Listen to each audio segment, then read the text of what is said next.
Saving is a very good habit and important habit கூட. இது ஒரு பெரிய இம்பார்ட்டண்ட்டான விஷயமா நாங்கள் கன்சிடர் பண்ணி நாங்கள் சொல்லிக் கொடுத்தோம். எங்கள் வீட்டுக்கு ஃபர்ஸ்ட் பேபி என்னோடய அண்ணன் பையன். ஸோ அவனுக்கு புரியுத ஒரு மந்த்ஸ் ஏஜ் ஆனோன்னே 1 இயருக்கு மேலே ஆனோன்னே நாங்கள் தினம் அவனுக்கு காயின் பாக்ஸ் கொண்டு போய் அவனோட ஸ்மைலி பாக்ஸில் நாங்கள் போட சொல்லுவோம். அவன் ரெகுலராக அந்த ஹேபிட் வச்சுருந்தான். தினம் எழுந்திரிச்சோன்னா அந்த காயின் பாக்ஸ் கேட்பான் and use to put it.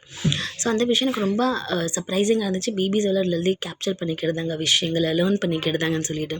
So இந்த ஒரு ஸ்மைலி பேங்க் வந்து நான் என் பேபி 5 மந்த்ஸ் வயிற்றில் இருக்கும் போது நான் ஸ்டார்ட் பண்ணேன்.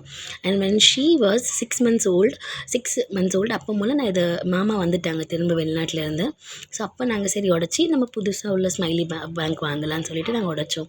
ஸோ அவள் பார்த்துட்டு இருக்கா இந்த விஷயங்கள்லாம். இப்போ என் பேபி வந்து 2 இயர்ஸ் ஆகிட்டு கம்ப்ளீட்.